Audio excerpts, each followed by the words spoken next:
Back here at home tonight, 13 Investigates continues to look into the growing problem of heroin here in the Heartland. Now, we started shining a huge light on the danger earlier this month, and today 3 school districts cleared their morning class schedules to try to curb their own growing heroin problem with their young students at their schools.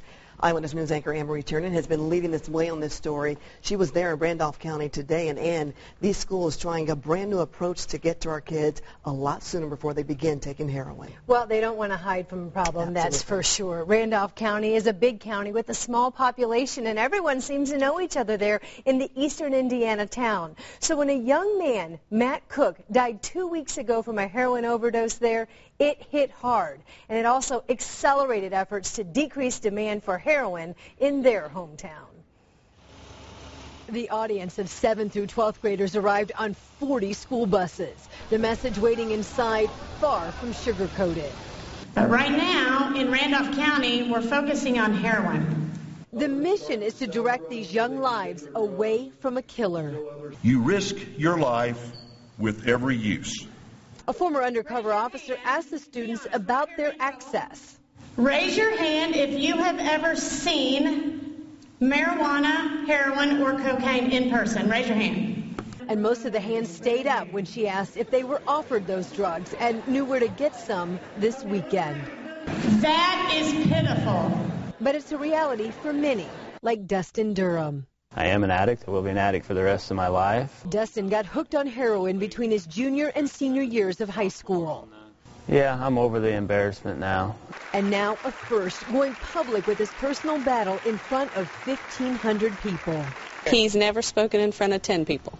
The seniors in this crowd were freshmen when Dustin was in high school, and he wants them to know what he didn't.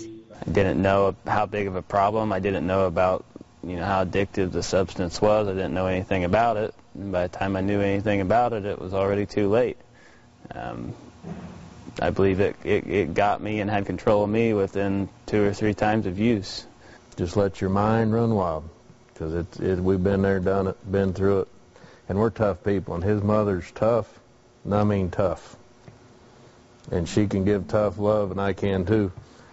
You just cannot give up on your kids. It doesn't matter what your neighbors think, your coworkers think, your friends think. It doesn't matter. You have to take care of your kid as best you can, and get as much help as you possibly can.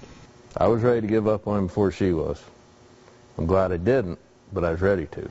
It worked, and now they want others to be informed and ask for help. U.S. Attorney Joe Hogsett urged the students to embrace what he called the 10 most powerful 2-letter words. If it is to be, it is up to me. The hope is they're listening. I think that if people don't know, they're naive. I think people need to know about it. Dustin is drug-free now 1 year and 5 months and determined to stay that way. Recovery's not easy. It's a very long process. It's very hard. It's very destructive on you, your family, everybody around you. I just don't want to go through recovery again. I just don't. And that's what keeps me, one of the things that keeps me clean. So they have a lot of hope, but this certainly is not pretty, and that's the point. The sheriff of Randolph County and also U.S. Attorney Hogsett commended the school for taking a lead role and hope that other schools do the same and address this problem. Back to you.